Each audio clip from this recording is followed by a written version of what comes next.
Chapter 91. Foundation of Civilization. You are listening at novelfull.audio. If you are interested in reading 10 chapters ahead, go check out my Patreon with the link https://www.patreon.com/lazysagedao, or just type in my writer's name in the website. The plot is getting exciting there, and you guys can support me in any way you can. Additionally, go read my other novel, Journey of the Fate-Destroying Emperor, and The Otsutsuki Clan. A legacy of blood and destruction. It's a Naruto fanfic with an evil MC born in the Otsutsuki clan. Join the Discord. https://forward/ty.gg/princess_ty________________________________________. After Amelia came into office, with complete control of the entire ministry, she can pass any laws that she wanted. And her first goal was to get rid of many of the old laws and regulations. However, she also knew that she could not rush such a thing. So, she approached the entire situation with care and decided to take things slow. After all, technically speaking, she held the position until she decided to retire, or someone gave valid reasons for her retirement. Just like, it was already Christmas break of 1992. And Edward did not do much research during most of the semester as he was studying genetic to prepare for his next magical study. The only thing he accomplished was studying the basilisks and managing to create one of his own. Even the werewolf potions were created by Snape and Damocles Belby. Who was the inventor of the wolfsbane potion. On the first day after the break, Edward received a letter from someone. With elated breath, he used the flow powder to arrive at his destination. In front of a French fireplace, Edward saw a beautiful young woman smiling and waiting for her. At first, he was surprised and almost instinctively wanted to flirt with her, then he remembered who she was. I have to say, Ms. Perenelle, you are even more beautiful than I imagined, said Edward with his usual charming voice. Thank you for the compliment.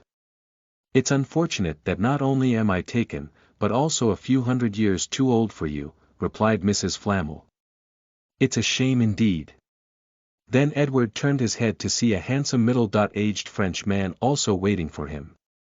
Now I understand how you were able to marry such a beautiful wife. It seems that you were also a handsome lad in your youth, Mr. Flamel. Call me, Nicholas.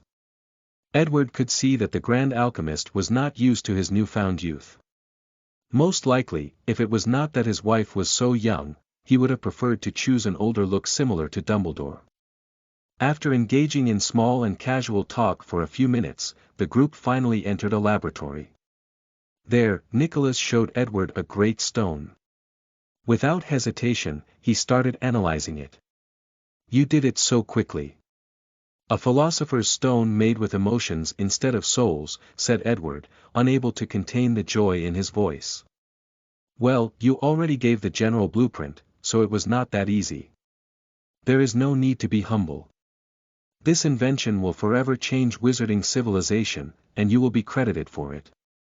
Nicholas Flamel's old eyes burned with a vivid flame, before returning to calm. Then, he smiled. So, is there anything to report? Well, as you theorized, this stone cannot create the elixir of immortality. However, it can still be used to prolong life, but nothing compared to the real stone. Edward nodded, then said. Let's call the one made of emotion the lesser stone. All right. Additionally, I always felt that the lesser stone was completely different from greater stone. It's understandable, replied Edward. Previously, I believed that the greater stone was just really condensed magic powers being by souls. But I was not completely correct. The soul and the magic power are combined to form an unknown change. Most likely, we have not come even close to understand the abilities of that stone. As for the lesser stone, emotions are only a small part of the soul, so it must lacking abilities. However, it does not matter as its powers are more than enough. Edward paused slightly as he observed the green stone. With it, we can ignore Gamp's law of elemental transfiguration and make food out of nothing. As such, no wizard or muggle will ever suffer from hunger on this planet. Based on the elixir of immortality, we can cure most if not all maladies on this planet. We can create any metals. Both magical and non-magical. Through transmutation. Using this stone as a medium, it is possible to integrate both magic and technology together, driving our civilization forward into both an interstellar and interdimensional era. On top of that, the stone is a clean and renewable resource. As long as magical powers still exist in the ley line nodes and humans have emotions, they can be manufactured in large quantities. The greater stone is considered a perfect material, so it can last forever on its own. As for the lesser stone, it should be able to last a few centuries. This small stone is the foundation of any powerful civilization. The Flamels marveled at Edward's words.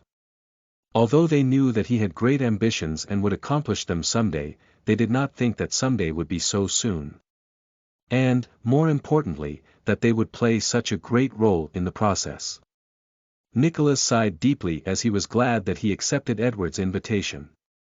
The only downside was that he wished his old friend, Albus, would see things his way and changed his mind. After everybody calmed down, Edward asked. Was there any side effect to the people who had their emotions absorbed during the process? No, replied Nicholas.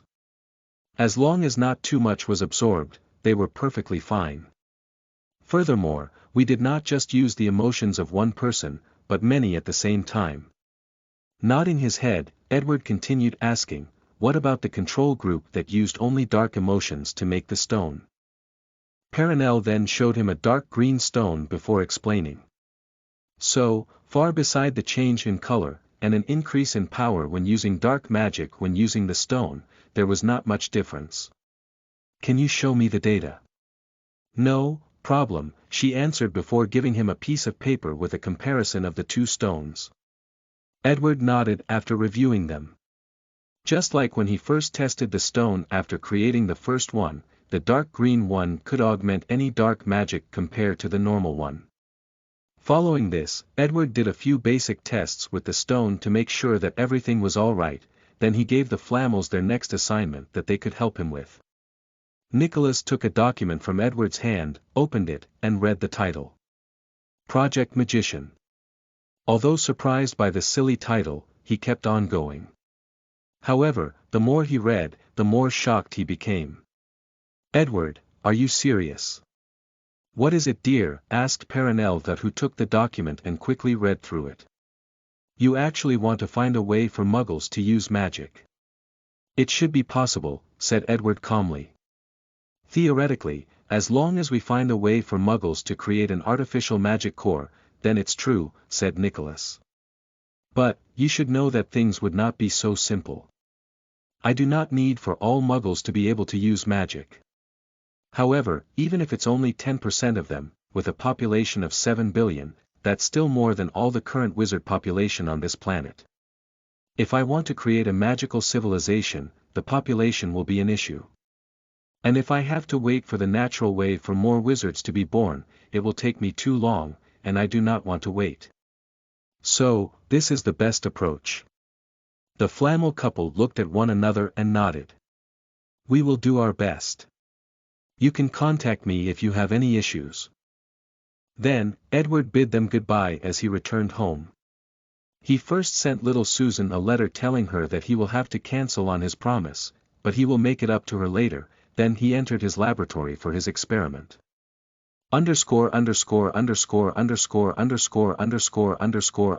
Title. Cogradil. Chapter 92. Cogradil. You are listening at novelfull.audio.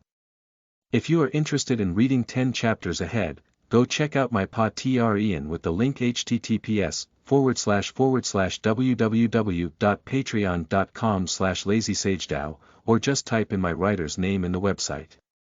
The plot is getting exciting there and you guys can support me in any way you can. Additionally, go read my other novel, Journey of the Fate-Destroying Emperor, and The Otsutsuki Clan.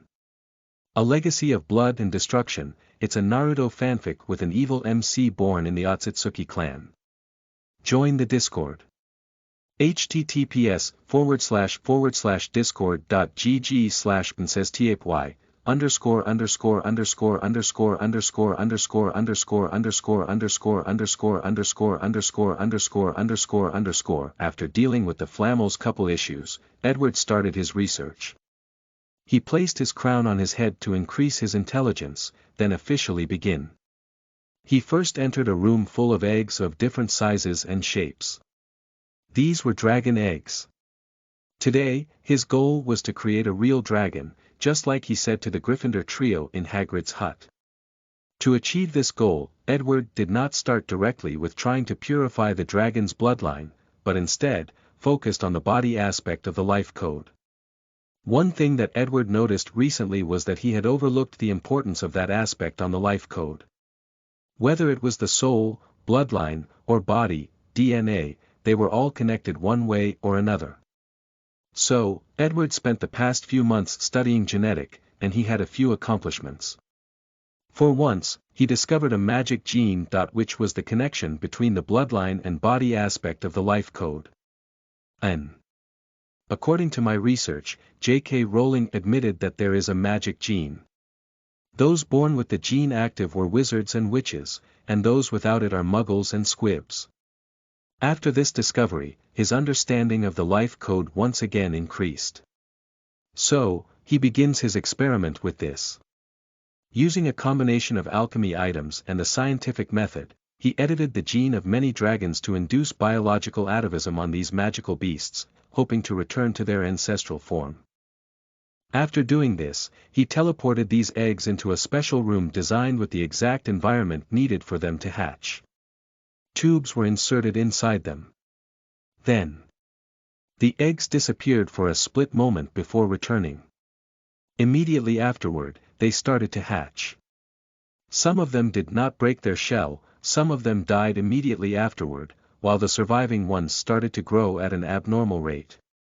In just a few seconds, the surviving dragons grew to adult size. The reason for that was because Edward did not want to waste time on this experiment, so he used the power of the gate. By sending these eggs to 5 years in the past and bringing them back to the present, they rapidly age by that amount.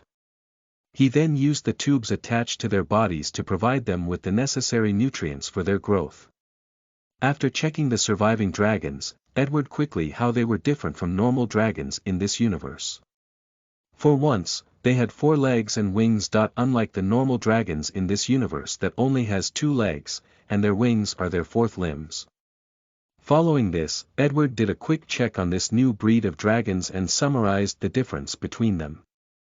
For once, they are way more intelligent than ordinary dragons. If ordinary dragons had the intelligence of 5.8 years old, these were 8.12. Additionally, their scales were more magic-resistant, they were 54.83% larger, and the amount of magic power in their bodies far exceed the usual standard.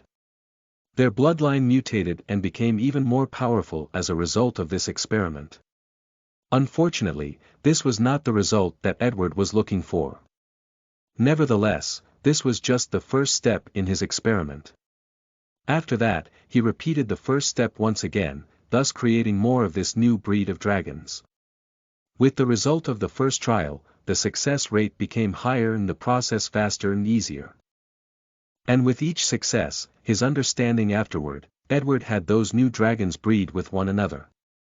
With the power of the World Gate, the female dragon's pregnancy was instant, and the growth of these baby dragons was also instant.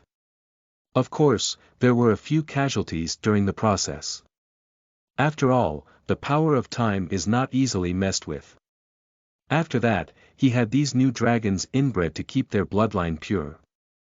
With the power of time, he only spent a day to bred these creatures for countless generations, until a dragon with the purest bloodline was born. Unfortunately for him, due to the generation of inbreeding, he was a little crazy and infertile after being born. Edward had experienced dealing with craziness due to bloodline because of Bellatrix, so he could fix that problem, but he could not do anything about infertility. But, he did not care about that as his plan was going all right. Edward walked into a room with a basin full of blood. Many ancient runes were engraved all over the basin, and a philosopher's stone was in the middle, connecting all these enchantments. This pool of blood was the bloodline of all the new dragons for countless generations.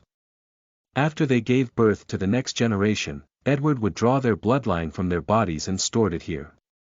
As for the enchantments, it was to purify the blood. These enchantments were based on the principle of purifying metals in alchemy but designed for bloodlines. The essence of them was basically, the philosopher's stone will use its massive and pure energy to destroy anything that is deemed weak or unnecessary in this blood, leaving only the best genetic material. After activating them, the blood in the pool lit up, then slowly started to reduce inside. 3 days later, a glowing red sphere was floating on top of the philosopher's stone. It looked both like a solid and a liquid. After spending analyzing the red liquid and recording the information about it, Edward fed it to the only remaining dragon with the purest of bloodlines. Immediately afterward, a cocoon enveloped its body, turning it into a giant egg. Edward spent the next few hours with elation as he slowly felt the life growing inside the giant egg. But something occurred the following day. A weird mental wave emitted from the egg. After using his mind to feel it, he received a message. "I need energy." "Already have the mental capacity to communicate," muttered Edward with a satisfied smile. So, he placed the giant egg in the middle of a ley line node and watched as it absorbed the magical power inside to grow. A few days later, the egg was larger and taller than the basilisk by a few times.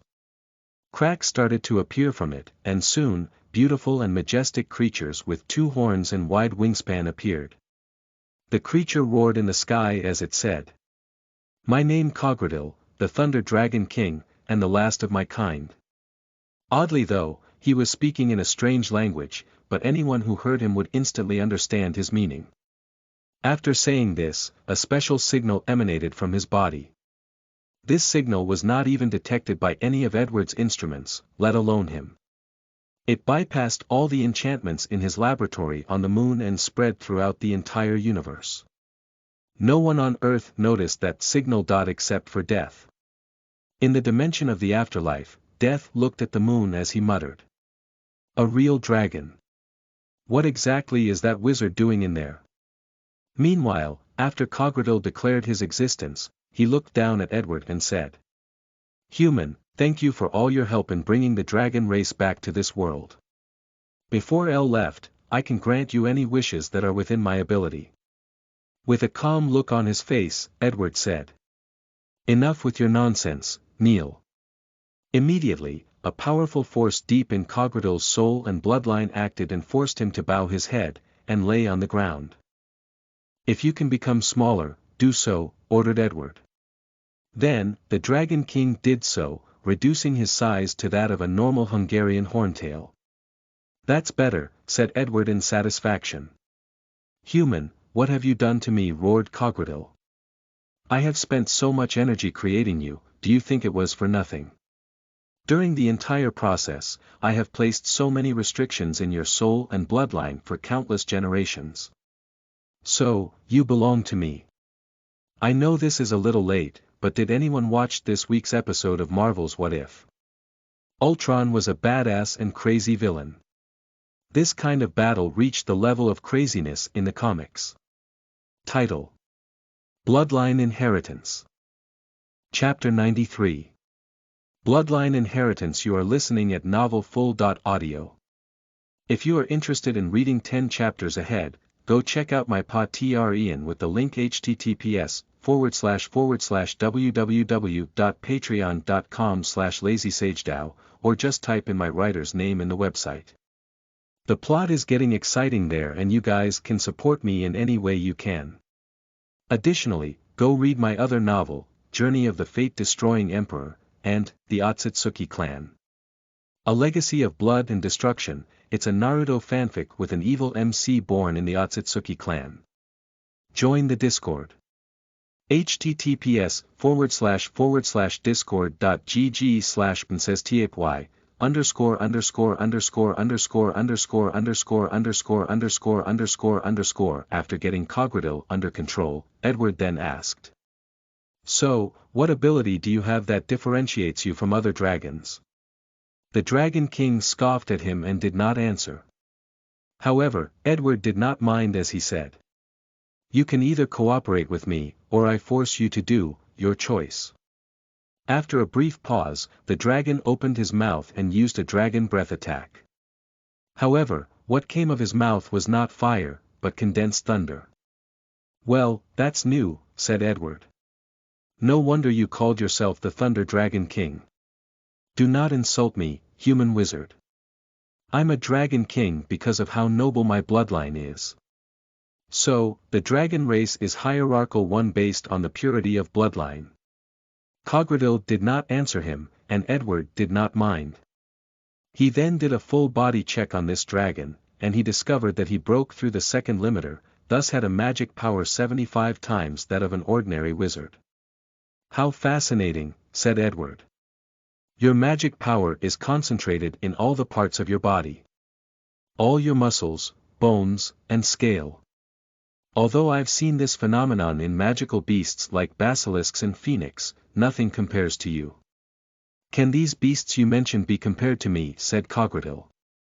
And what do you mean by magic power? Are you talking about mana? Mana. Was that the name of magic power in ancient times? Edward was used to the name mana as it is usually associated with magic in his past life. But now, the term showed up in the Harry Potter universe. From now on, magic power will be addressed as mana. That's correct, replied the proud dragon. Edward nodded before continuing. If my theory is correct, you should have a bloodline inheritance. Now, let me take a look at it.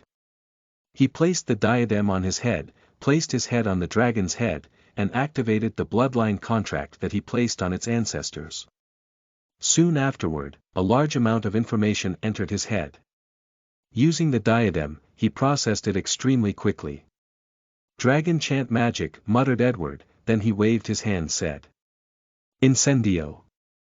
A small jet of fire appeared in his left hand. Then, he said. Defay. A small fireball appeared in his right hand.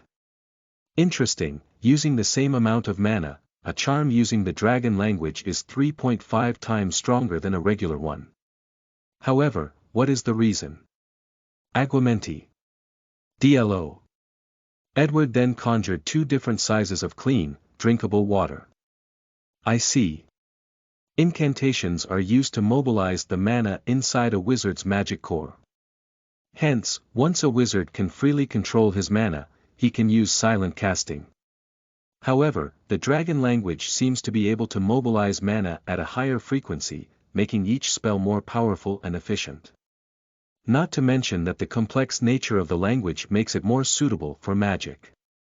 Additionally, this type of magic makes it easier to use charms that require emotions or imagination. However, logically speaking, the devil language that I used in my contract should also have some magical powers that I'm not aware of, especially when it comes to soul-related magic. I should look more into it. Now, there is the concept that magic operates at a different frequency. I noticed this phenomenon when studying House Elves. Since their magic operates at a different frequency, it made that most anti-apparition enchantments useless to them, hence the reason that they can apparate in Hogwarts. I never placed too much emphasis on that, but now, it seems that I should study this more thoroughly. Edward knew that his understanding of magic will dramatically increase after thoroughly studying dragon chant magic, but now was not the time for this. He still had another purpose for creating the dragon. Meanwhile, Cogradil was internally greatly surprised at how quickly Edward was able to use dragon magic, and how quickly he figured out its essence. In his memories, many humans have had the opportunity to study dragon magic, but few could do so, let alone master it or figure its essence. After using a tremendous amount of willpower to stop his research, Edward decided to accomplish his original goal. He placed his hand on Cogradil's body and he said, Fusion.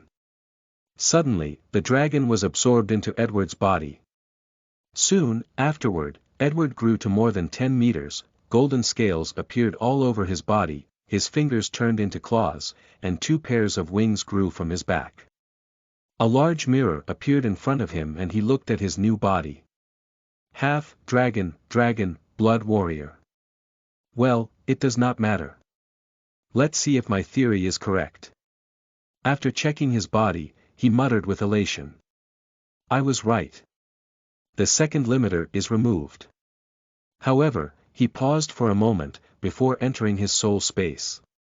There, he saw a giant dragon looking down on him. Now, you will pay for your insolence, human wizard, said the soul of the Dragon King, before launching towards Edward. The latter, however, just gave him a random look before a gigantic cage appeared and imprisoned the dragon. Impossible. How can your soul be so powerful? Ignoring him, Edward regained consciousness, and he finished testing his new body and abilities. The advantage of dragon and human. Wait, the magic veins of this form are perfect for humans. By studying it and replicating it, it could not increase the power of the human wizard, but also allow them to use magic without a wand more easily. Dream on, said Cogradil directly through the soul. How can regular human wizards support to have such a detailed and complex magic vein? Without the proper amount of mana, it would be impossible. True, but I can still create a less complex version. And as wizards grow and become more powerful, they can further modify their veins until they reach this level. After doing all kinds of tests on the dragon, Edward separated from him and returned to his normal body.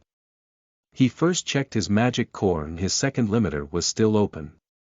However, he did not have the complex magic veins that he had on while in Dragon Warrior mode. However, it did not matter. Now that he knew the pathways of the magical veins, he could modify his body to be just like that, and his mana was enough for the operation. Speaking of mana, now that he broke his second limiter, he now had another method. Superior bloodline body fusion, and it was higher than even his body modification. With enough potion, he can soon reach the same amount of mana as Cogradil. Then, all he has to do is use the Philosopher's Stone to break the last limiter. After doing all his tests, Edward looked at the Thunder Dragon King and said, I'm curious, logically speaking, I should be able to access all your memories and understanding of magic through the bloodline inheritance, but all I got was the dragon language and how to use it.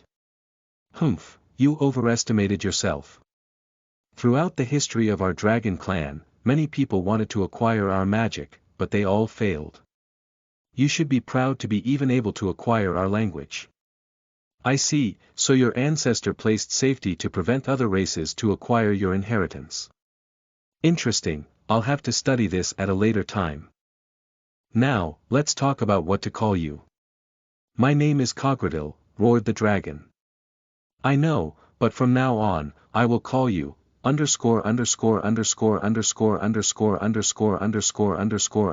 title. The Power of Love. Chapter 94. The Power of Love. You are listening at novelfull.audio. If you are interested in reading 10 chapters ahead, go check out my Patreon with the link https://www.patreon.com/lazysagedao, or just type in my writer's name in the website. The plot is getting exciting there and you guys can support me in any way you can. Additionally, go read my other novel, Journey of the Fate-Destroying Emperor, and The Otsutsuki Clan. A Legacy of Blood and Destruction. It's a Naruto fanfic with an evil MC born in the Otsutsuki clan. Join the Discord. https://discord.gg/princesstypy________________________________________________________________________________ A few days later, Edward checked his magic core that was filled with mana. After breaking the third limiter and reached the ceiling of mana in this world, he was thinking about the way forward, not for him, but other wizards. His current plan was to follow examples from wuxia novels and try to compress his mana until it's liquefied. However, despite his superb control over his mana, he could not do so. Thus, he figured out that another method was needed to succeed.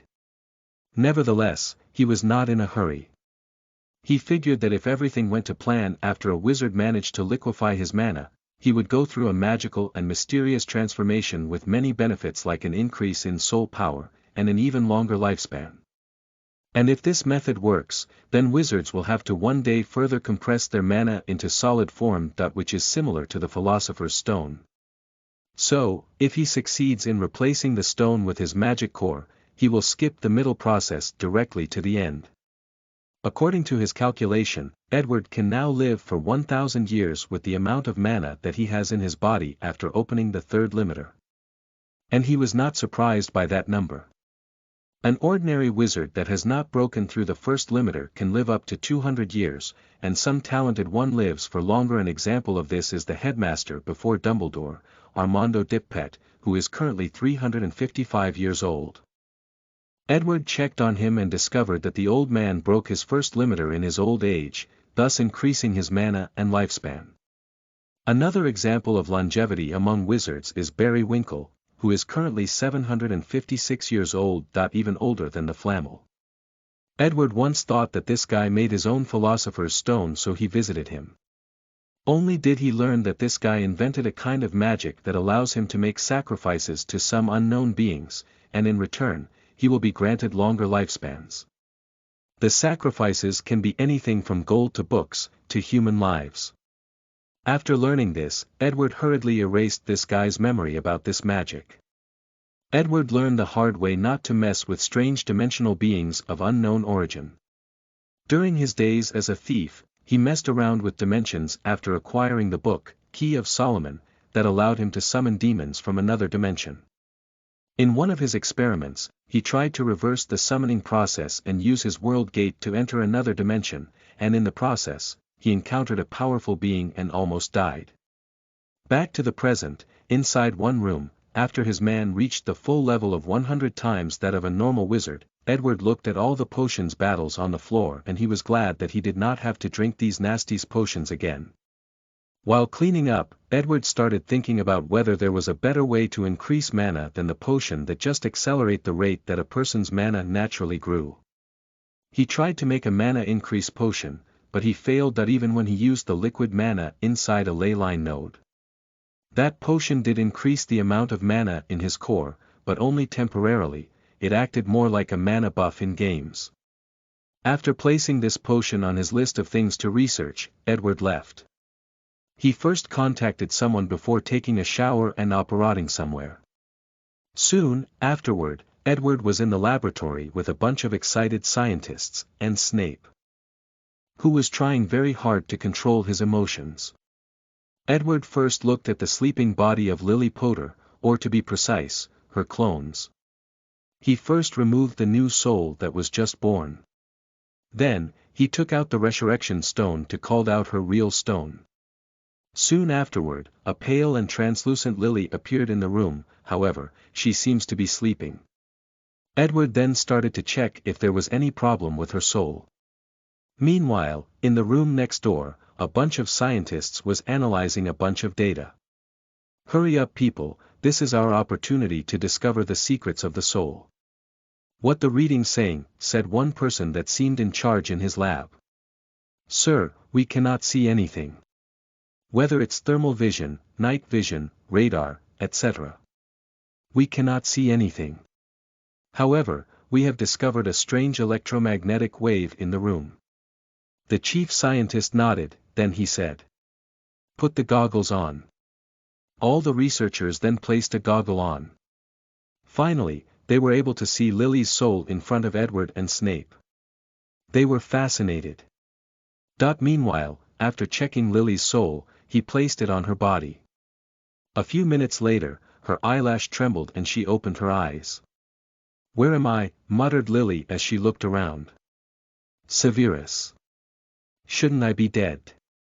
With trembling hands, Snape said. "You were, but now you're back to the world of the living. Resurrection. Did you use some dark magic to revive me?" asked Lily, a little agitated. With a frown on his face, Edward used a spell to calm her, then let Snape explain the entire situation to her. "So, it has been 12 years. Harry is all grown up now. She then looked at Edward and said, "Thank you, for resurrecting me." Although Lily wanted to ask about her husband, she knew that this probably was not the best time. As for Edward, he just nodded to her, then a look of surprise appeared on his face. "What's wrong?" asked Snape. "Her soul is slowly changing her body, recreating her original bloodline. Her magic core is also slowly reforming." "This is truly fascinating," replied Edward, as he recorded the entire process. This kind of data was extremely precious for Project Magician. Suddenly, he noticed something odd again. "What's wrong now?" asked Snape after seeing Edward's change of expression. "A strange magic is slowly being formed inside her soul. Where I have seen this thing before." "Yes, the ancient magic of love," replied Edward.